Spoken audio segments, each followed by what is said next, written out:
ವ್ಯಾಸಾಯ ಭವನಾಶಾಯ ಶ್ರೀಶಾಯ ಗುಣರಾಶಯೇ ಹೃದ್ಯಾಯ ಶುದ್ಧವಿದ್ಯಾಯ ಮಧ್ವಾಯ ಚ ನಮೋ ನಮಃ. ಕಾಂತಾಯ ಕಲ್ಯಾಣಗುಣೈಕಧಾಮ್ನೇ ನವತ್ಯುನಾಥ ಪ್ರತಿಮಪ್ರಭಾಯ ನಾರಾಯಣಾಯ ಅಖಿಲ ಕಾರಣಾಯ ಶ್ರೀಪ್ರಾಣನಾಥಾಯ ನಮಸ್ಕರೋಮಿ. ಶ್ರೀ ಗುರುಭ್ಯೋ ನಮಃ. ಮಧ್ವಿಜಯ ಪಾಠಕ್ಕೆ ಸುಸ್ವಾಗತ. ಮಧ್ವಿಜಯದ 2ನೇ ಸರ್ಗ 10ನೇ ಪದ್ಯ. ವೇದಾದ್ರಿಸದ್ರಜತ ಪೀಠಪುರೇಶ್ವರಾಭ್ಯಾಂ ಗ್ರಾಮೋ ವಿಭೂಷಿತತರ ಶಿವರೂಪ್ಯನಾಮ ಹೇಮಾದ್ರಿರಾಜ ವಿಭುರಾಜದಿಲಾವೃತಾಭಃ ತಸ್ಯಾಭವತ್ ಗುರುಗುಣಃ ಖಲು ಮೂಲಭೂಮಿಃ.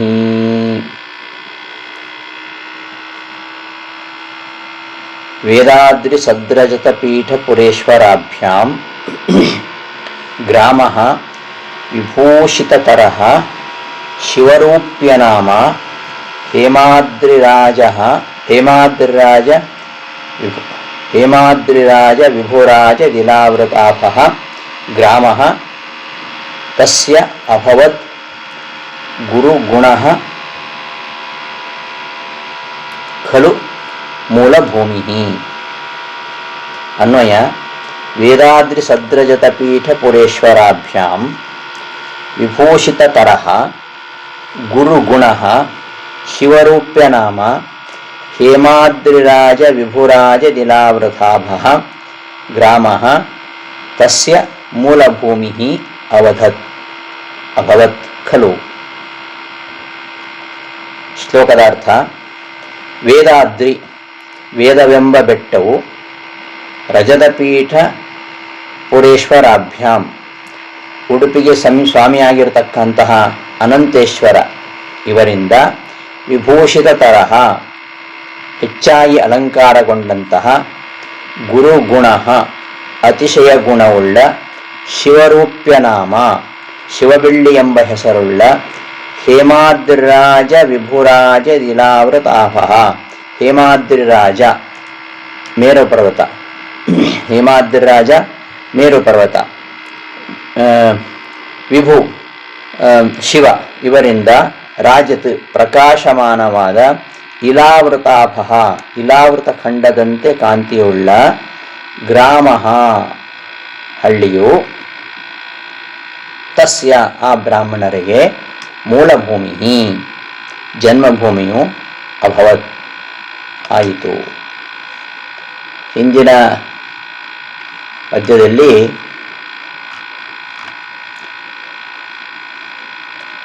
ಈ ಸದ್ವೀಪ ವಾರಿಣಿಧಿ ಸಪ್ತಕ ಭೂತದಾತ್ರ್ಯ ಮಧ್ಯೇಪಿ ಕರ್ಮಭೂಯಿ ಭಾರತ ನಾಮ ಖಂಡೆ, ಕಲಿಯುಗದಲ್ಲಿ 7 ದ್ವೀಪಗಳಿಂದ 7 ಸಮುದ್ರಗಳಿಂದ ಕೂಡಿದಂತಹ ಭೂಮಿಯು, ಇಂತಹ ಭೂಮಿಯ ನಡುವೆ ಜಂಬೂದ್ವೀಪದಲ್ಲಿ ಕರ್ಮ ಮಾಡಲು ಯೋಗ್ಯವಾಗಿರತಕ್ಕಂತಹ ಭರತಖಂಡ ಇದೆ. ಆ ಭರತಖಂಡದಲ್ಲಿ ಮಧ್ಯಗೇಹ ಎಂಬ ಪವಿತ್ರವಾಗಿರತಕ್ಕಂಥ ಒಂದು ವಂಶವಿದೆ. ಆ ವಂಶದಲ್ಲಿ ಅತ್ಯಂತ ಶ್ರೇಷ್ಠರಾಗಿರತಕ್ಕಂತಹ ಒಬ್ಬ ಬ್ರಾಹ್ಮಣರು ಇದ್ದರು ಅಂತ ಈ ಹಿಂದಿನ ಪದ್ಯದಲ್ಲಿ ನೋಡಿದ್ದು. ಭರತಖಂಡದಲ್ಲಿ, ಭರತ ಭೂಮಿಯಲ್ಲಿ ಕರ್ಮಭುವಿ, ಭರತಖಂಡ ಅಂದರೆ ಯಾವುದು?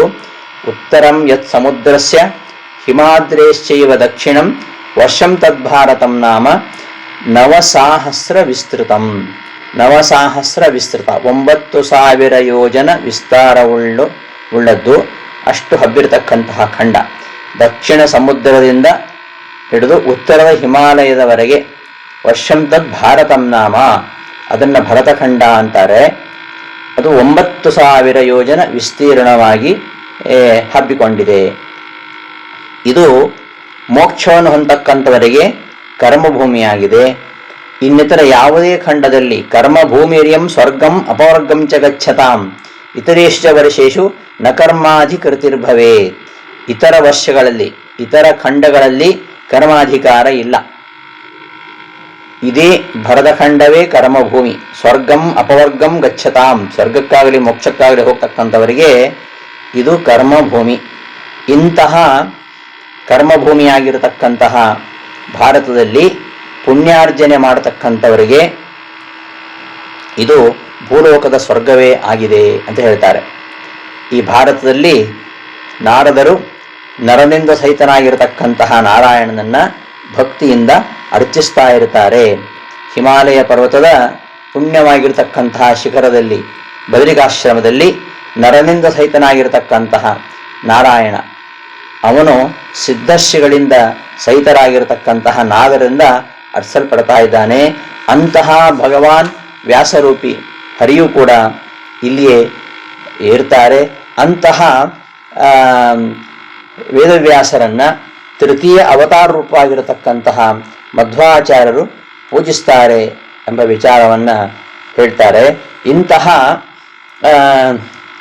ಕರ್ಮ ಭೂಮಿಯಾಗಿರತಕ್ಕಂತಹ ಭರತಖಂಡದಲ್ಲಿ ಶಿವಬೆಳ್ಳಿ ಎಂಬ ಗ್ರಾಮ, ಶಿವಬಳ್ಳಿ ಎಂಬ ಗ್ರಾಮದಲ್ಲಿ ಈ ಮಧ್ಯಗೇಹ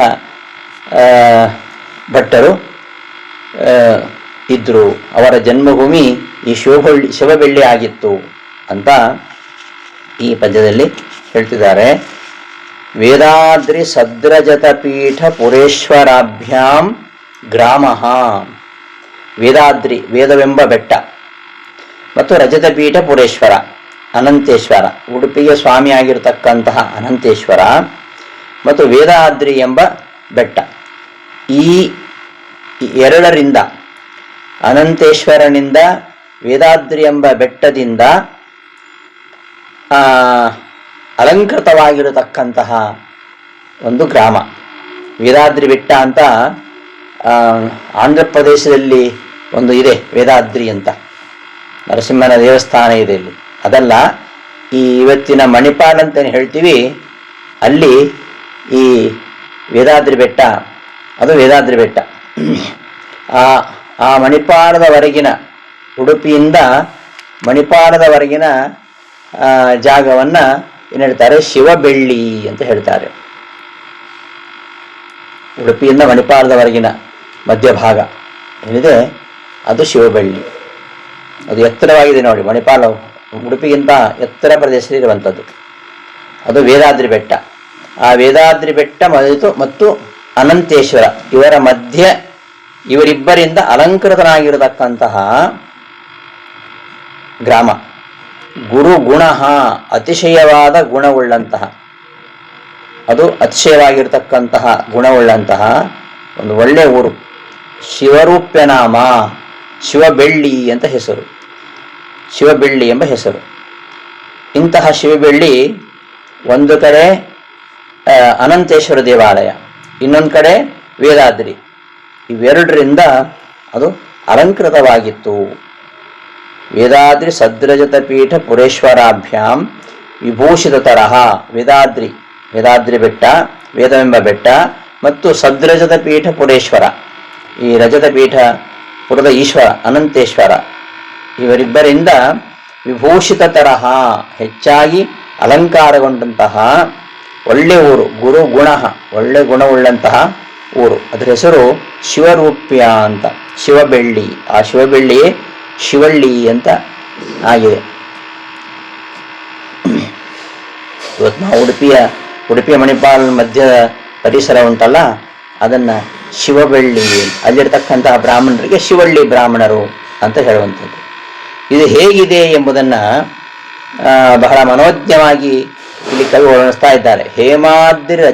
ಹೇಮಾದ್ರಿರಾಜ ವಿಭುರಾಜ ದಿಲಾವೃತಾಭ ತಸ್ಯ ಅಭವದ್ ಗುರುಗುಣ ಖಲು ಮೂಲಭೂಮಿ. ಈ ಮೂಲಭೂಮಿ ಆ ಬ್ರಾಹ್ಮಣರಿಗೆ, ಮಧ್ಯಗೇಹ ಭಟ್ಟರೆಂಬ ಬ್ರಾಹ್ಮಣರಿಗೆ ಜನ್ಮಭೂಮಿಯಾಗಿರುವಂಥದ್ದು ಯಾವುದು ಅಂತಂದರೆ ಅದು ಶಿವಬೆಳ್ಳಿ. ಆ ಶಿವಬೆಳ್ಳಿ ಹೇಗಿದೆ ಅಂದರೆ ಹೇಮಾದ್ರಿರಾಜ ವಿಭುರಾಜ ದಿಲಾವೃತಾಭ. ಹೇಮಾದ್ರಿ ರಾಜ ಅಂದರೆ ಮೇರು ಪರ್ವತ. ಮೇರು ಪರ್ವತದ ಮತ್ತು ವಿಭು ಶಿವ ಇವರಿಂದ ಪ್ರಕಾಶಮಾನವಾಗಿರತಕ್ಕಂತಹ ಇಲಾವೃತಾಭ ಇಲಾವೃತ ಖಂಡದಂತೆ ಕಾಂತಿಯುಳ್ಳದ್ದು.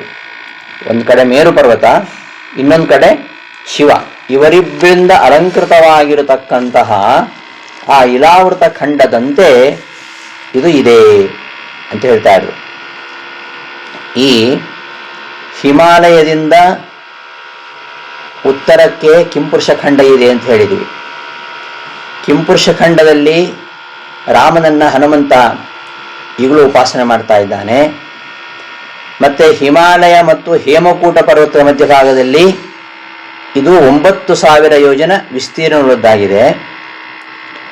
ಆಮೇಲೆ ಹೇಮಕೂಟ ಮತ್ತು ಮೇರುವಿನ ದಕ್ಷಿಣದಲ್ಲಿ ಏನು ನಿಷಧ ಪರ್ವತಗಳಿವೆ, ಅದರ ಮಧ್ಯದಲ್ಲಿ ಇರತಕ್ಕಂಥ ಖಂಡ ಅದು ಹರಿವರ್ಷ ಖಂಡ. ಆ ಹರಿವರ್ಷ ಖಂಡದಲ್ಲಿ ಪ್ರಹ್ಲಾದರಾಜರು ನರಸಿಂಹನನ್ನು ಸ್ತೋತ್ರ ಮಾಡ್ತಾ ಇದ್ದಾರೆ. ಅಲ್ಲಿಂದ ಮುಂದೆ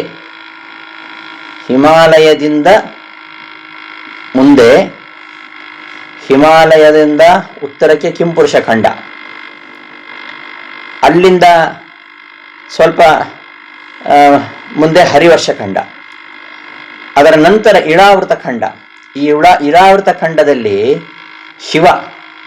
ಶಿವ ಅವ ಸಂಕರ್ಷಣ ರೂಪಿಯಾಗಿರ್ತಕ್ಕಂತಹ ನಾರಾಯಣನನ್ನ ಅವನು ಅಲ್ಲಿ ಉಪಾಸನೆ ಮಾಡ್ತಾ ಇದ್ದಾನೆ.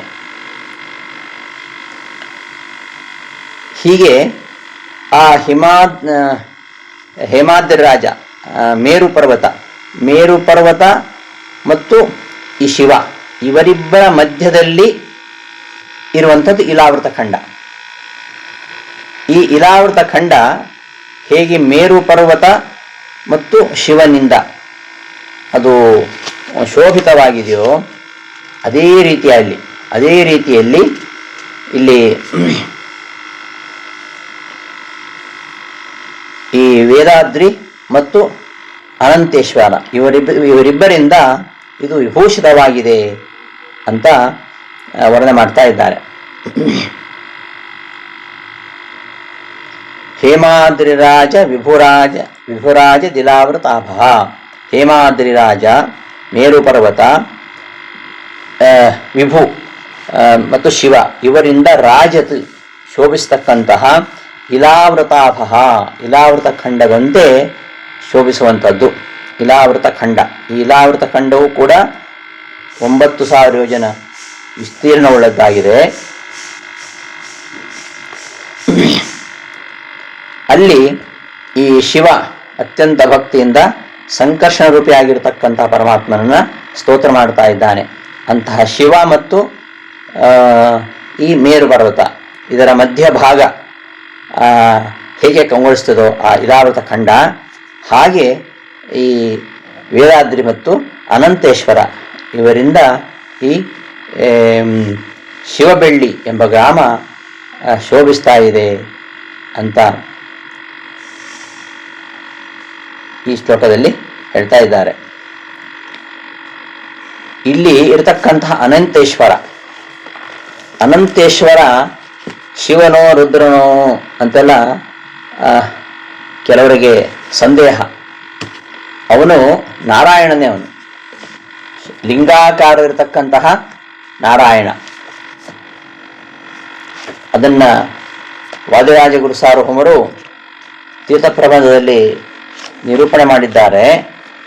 ಅಂತಹ ಅನಂತೇಶ್ವರ, ಆಗ ಉಡುಪಿ ಕೃಷ್ಣ ಇರಲಿಲ್ಲ, ಆಗ ಅನಂತೇಶ್ವರ ಮಾತ್ರ ಇದ್ದರು.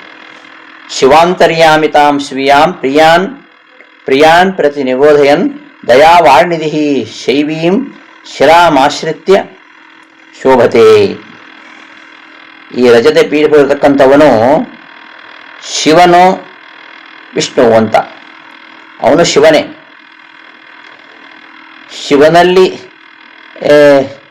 ಶಿವನಲ್ಲಿರ್ತಕ್ಕಂತಹ ಶಿವನ ರೂಪ ಅದು ವಿಷ್ಣುವಿನ ರೂಪ. ವಿಷ್ಣು ಪುರಾಣ ಬರ್ತದೆ, ಬ್ರಹ್ಮಣಿ ಬ್ರಹ್ಮರೂಪೋಸು ಶಿವರೂಪಿ ಶಿವಸ್ಥಿತ. ಶಿವನಲ್ಲಿ ಶಿವನ ರೂಪದಿಂದ ನಾರಾಯಣನಿದ್ದಾನೆ. ಅಂತಹ ಅನಂತೇಶ್ವರನನ್ನ ಸೇವಿಸ್ತಾರೆ ವಂತಿಗೆ ಭಟ್ಟರು.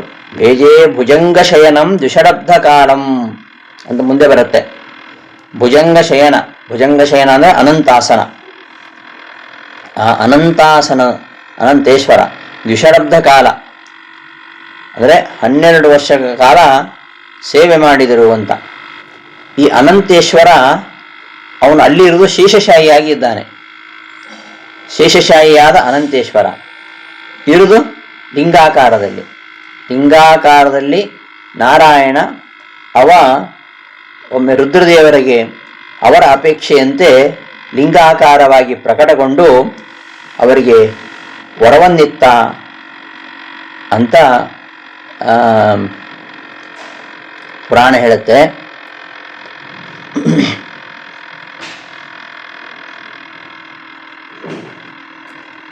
ಈ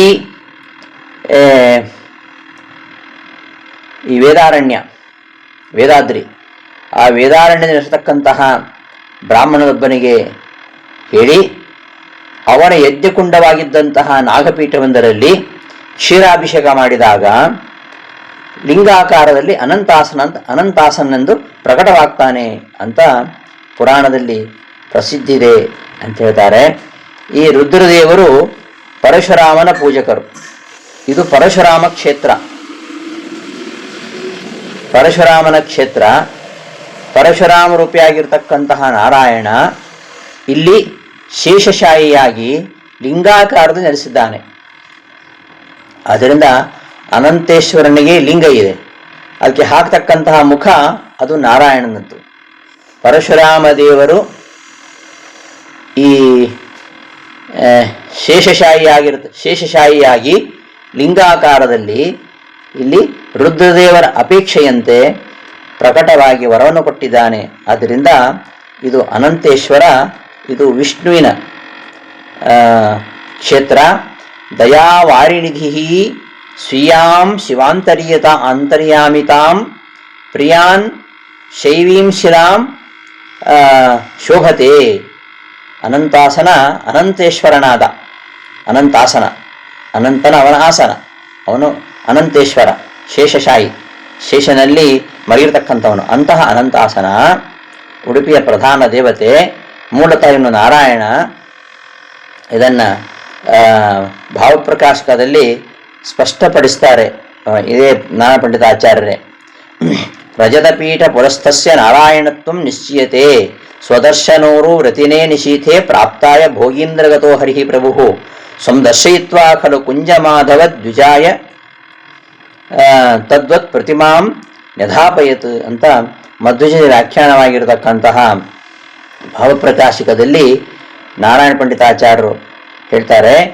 ಶೇಷಶಾಹಿಯಾಗಿರ್ತಕ್ಕಂಥವನು ಲಿಂಗಾಕಾರದ ಶಿಲೆಯಲ್ಲಿ ಶಿವನಿಗೆ ಇವನು ಪ್ರಕಟನಾಗಿರುವಂಥದ್ದು.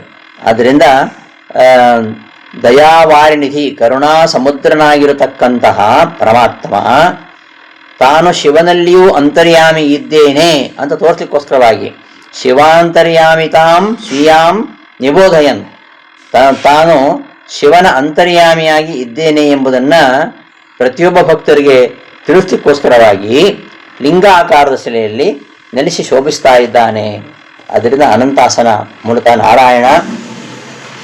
ಅಂತಹ ಶೇಷಶಾಹಿಯಾಗಿರತಕ್ಕಂತಹ ಶ್ರೀಹರಿ ಆ ಶಿವನ ಈಶಸ್ಯ ಅಹೀಶ ಪದವೀಂ ಭಾವಯನ್ನಿವ. ಈ ಶೇಷನೇ ಈ ರುದ್ರನೇ ಮುಂದೆ ಶೇಷ ಪದವಿ ಬರ್ತಾನೆ. ಈಶಸ್ಯ ಭಾವಿನೀಂ ಅಹೀಶ ಪದವೀಂ, ಈ ರುದ್ರದೇವರ ಮುಂದೆ ಅಹೀಶ ಪದವಿಗೆ ಶೇಷ ಪದವಿಗೆ ಬರ್ತಾರೆ ಎಂಬುದನ್ನು ತಿಳಿಸ್ಕೊಡ್ಲಿಕ್ಕೋ ಏನೋ ಎಂಬಂತೆ ಆ ಲಿಂಗಾಕಾರ ಶಿಲೆಯಲ್ಲಿ ಅವನು ನೆಲೆಸಿದ್ದಾನೆ ಅಂತ ಈ ತೀರ್ಥ ಪ್ರಬಂಧದಲ್ಲಿ ವಾದಿರಾಜರು ನಿರೂಪಣೆ ಮಾಡ್ತಾರೆ.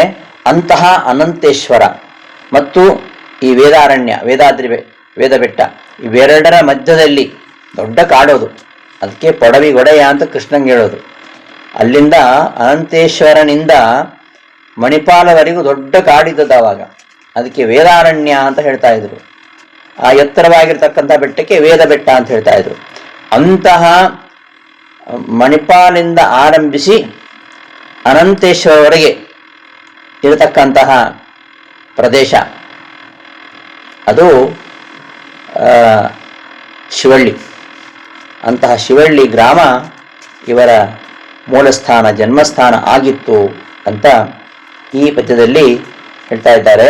ವೇದಾದ್ರಿ ಸದ್ರಜತ ಪೀಠ ಪುರೇಶ್ವರಾಭ್ಯಾಂ ಗ್ರಾಮೋ ವಿಭೂಷಿತ ತರಹ ಶಿವರೂಪ್ಯ ನಾಮ ಹೇಮಾದ್ರಿ ರಾಜ ವಿಪುರಾದಿ ದಿಲಾವೃತಾಭ ತಸ್ಯಾಭವದ್ಗುರುಗುಣ ಖಲು ಮೂಲ ಭೂಮಿ.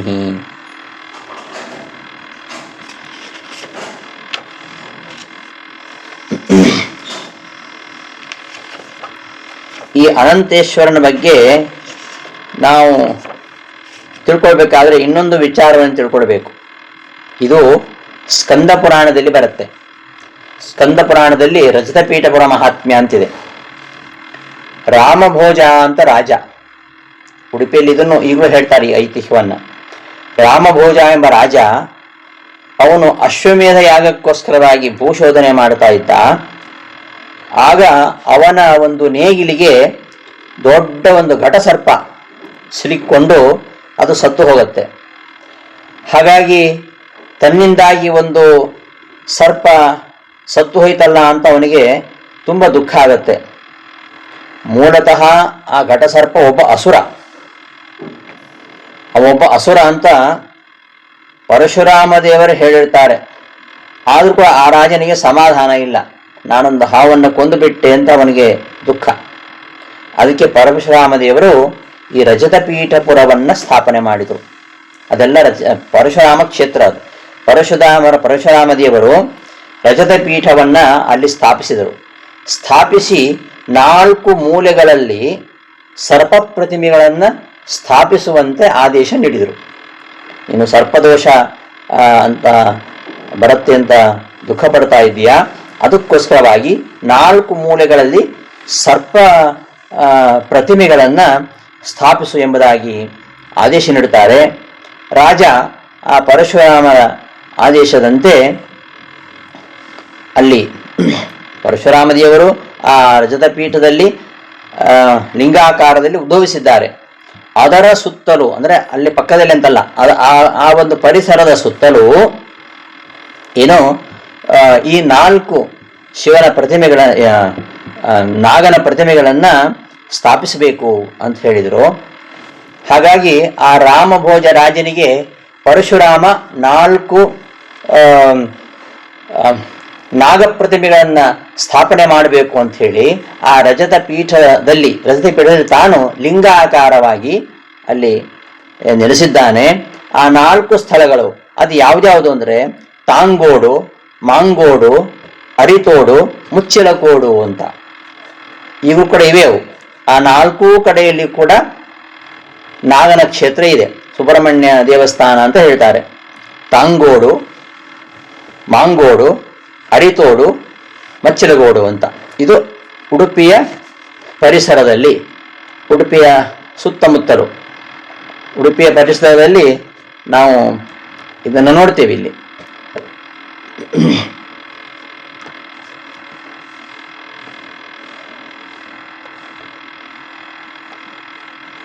ತಾಂಗೋಡು, ಮಾಂಗೋಡು, ಅರಿತೋಡು, ಮುಚ್ಚಿಲಕೋಡು ಈ 4 ಪರಿಸರಗಳು, 4 ದೇವಸ್ಥಾನಗಳು, ಇವತ್ತಿಗೂ 4 ದೇವಸ್ಥಾನಗಳು ಅಲ್ಲಿ ಇವೆ. ಅಲ್ಲಿ ಖಂಡಿತವಾಗಿಯೂ ಹೋಗ್ಬೋದು, ಸುಬ್ರಹ್ಮಣ್ಯನ ದರ್ಶನ ಮಾಡಬಹುದು. ಒಂದು ಕಲ್ಯಾಣಪುರದ ಹತ್ತಿರ, ಉಡುಪಿಯಿಂದ ಒಂದು 8-10 ಕಿಲೋಮೀಟರ್ ಇರ್ಬೋದು ಕಲ್ಯಾಣಪುರ ಅಂತ. ಆ ಕಲ್ಯಾಣಪುರದ ಹತ್ತಿರ ಒಂದು ದೇವಸ್ಥಾನ ಇದೆ. ಇನ್ನೊಂದು ಕುಕ್ಕಿಕಟ್ಟೆಯಲ್ಲಿ ಒಂದು ದೇವಸ್ಥಾನ ಇದೆ. ಮುಚ್ಚಿಲಕೋಡು ಅಂತ ಹೇಳೋದನ್ನೇ ಅದೇ ಕುಕ್ಕಿಕಟ್ಟೆ, ಅದರ ದೇವಸ್ಥಾನಕ್ಕೆ ಮುಚ್ಚಿಲಕೋಡು ಅಂತ ಹೇಳ್ತಾರೆ. ಹಾಗೆಯೇ ಮುಚ್ಚಿಲಕೋಡು ಅಂದರೆ ಇವತ್ತು ಇಲ್ಲಿ ಕಾರ್ತಿಕೇಯನ ದೇವಸ್ಥಾನ ಇದೆ. ಇದೆ ಕುಕ್ಕಿಕಟ್ಟೆ, ಉಡುಪಿ ಹತ್ತಿರ ಕುಕ್ಕಿಕಟ್ಟೆ ಅಂತಿದೆ. ಉಡುಪಿ ಒಳಗೆ ಹೋಗ್ಬೋದು ನೀವು. ಕುಕ್ಕಿಕಟ್ಟೆ, ಈ ಕುಕ್ಕಿಕಟ್ಟೆಯಲ್ಲಿ ಒಂದು ಸುಬ್ರಹ್ಮಣ್ಯ ದೇವಸ್ಥಾನ ಇದೆ. ಇದು ಮುಚ್ಚಲಕೋಡು. ಇನ್ನೊಂದು ಅರಿತ್ತೋಡು. ಅರಿತ್ತೋಡು ಅಲ್ಲಿ ಕೂಡ ಸುಬ್ರಹ್ಮಣ್ಯ ದೇವಸ್ಥಾನ ಇದೆ.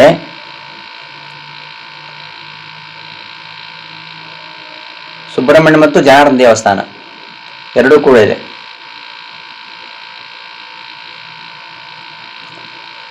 ಉಡುಪಿಯಲ್ಲಿ ಅದೇ ಸಂತೆಕಟ್ಟೆ. ಸಂತೆಕಟ್ಟೆಯಿಂದ ಸ್ವಲ್ಪ ಮುಂದೆ ಹೋದರೆ ಕಲ್ಯಾಣಪುರ ಅಂತ ಬರುತ್ತೆ. ಆ ಕಲ್ಯಾಣಪುರಕ್ಕೆ ಸೇರ್ತದೆ ಈ ಸಂತೆಕಟ್ಟೆ. ಈ ಕಲ್ಯಾಣಪುರದಲ್ಲಿ ಇರುವಂಥದ್ದು ಅದು ಅರಿತ್ತೋಡು. ಆಮೇಲೆ ಇನ್ನೊಂದು ಮಾಂಗೋಡು. ಮಾಂಗೋಡು ಇದು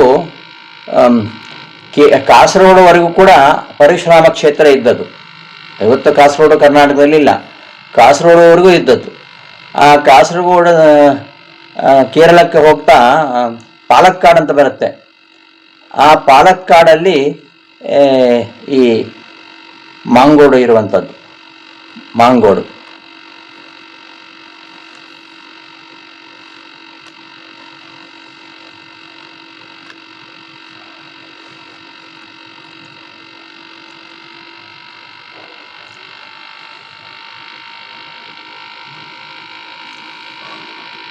ಇನ್ನು ತಾಂಗೋಡು ಅಂತ, ಅಲ್ಲಿ ಕೂಡ ಸುಬ್ರಹ್ಮಣ್ಯ ದೇವಸ್ಥಾನ ಇದೆ. ಇದು ಕೂಡ ಉಡುಪಿಯ ಹತ್ತಿರವೇ ಇರುವಂಥದ್ದು. ಹೀಗೆ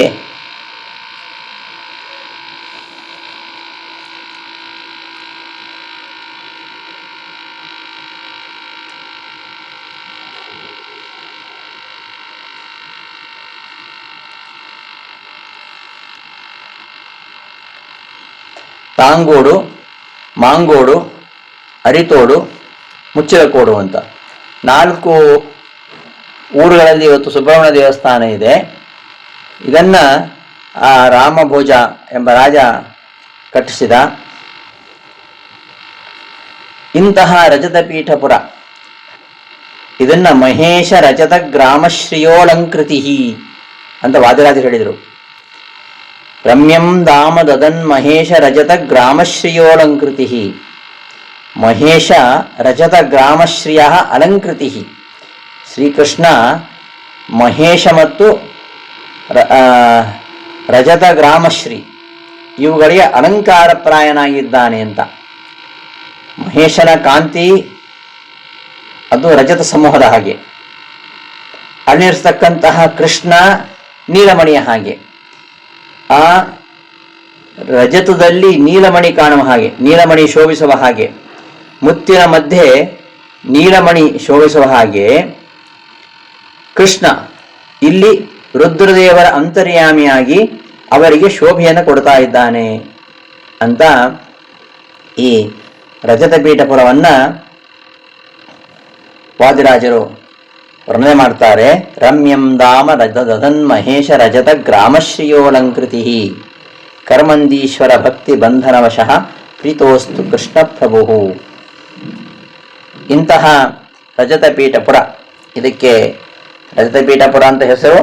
ಹಾಗೂ ಶಿವಬೆಳ್ಳಿ, ಅದನ್ನೇ ತುಳುನಲ್ಲಿ ಶಿವಬೆಳ್ಳಿ ಅಂತ ಹೇಳುದು. ಅಂತಹ ಈ ಶಿವಬೆಳ್ಳಿ ಆ ಉಡುಪಿಯ ಹತ್ತಿರ ಇರತಕ್ಕಂತಹ ಒಂದು ಪ್ರದೇಶ. ಅದನ್ನು ಮುಂದಿನ ಪದ್ಯದಲ್ಲಿ ಹೇಳ್ತಾರೆ. ಪಾಜಕ ಮತ್ತು ಆ ವಿಮಾನಗಿರಿ ಅದನ್ನು ಮುಂದಿನ ಪದ್ಯದಲ್ಲಿ ಹೇಳ್ತಾರೆ. ಈ ಪದ್ಯದ ಅರ್ಥ ನೋಡೋಣ ಇನ್ನೊಮ್ಮೆ.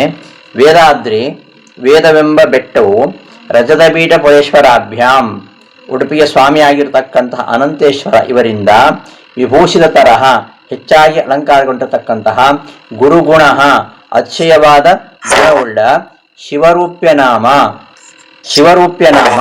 ಶಿವಬೆಳ್ಳಿ ಎಂದು ಹೆಸರುಳ್ಳ ಹೇಮಾದ್ರಿರಾಜ ವಿಭುರಾಜ ದಿಲಾವೃತಾಭ, ಹೇಮಾದ್ರಿರಾಜ ಮೇರು ಪರ್ವತ, ವಿಭು ಶಿವ ಇವರಿಂದ ರಾಜತ್ ಪ್ರಕಾಶಮಾನವಾಗಿರತಕ್ಕಂತಹ ಇಲಾವೃತಾಭ ಇಲಾವೃತ ಖಂಡದಂತೆ ಕಾಂತಿಯುಳ್ಳ ಗ್ರಾಮ ಒಂದು ಹಳ್ಳಿ. ತಸ್ಯ ಆ ಮಧ್ಯಯ್ಯ ಭಟ್ಟರಿಗೆ ಮೂಲಭೂಮಿ ಜನ್ಮಭೂಮಿಯು ಅಭವತ್ ಆಯಿತು. ದಿನದ ಪಾಠವನ್ನು ಸಮಾಪ್ತಿಗೊಳಿಸ್ತೇನೆ. ಶ್ರೀಕೃಷ್ಣ ಅರ್ಪಣಮಸ್ತು. ಧನ್ಯವಾದಗಳು.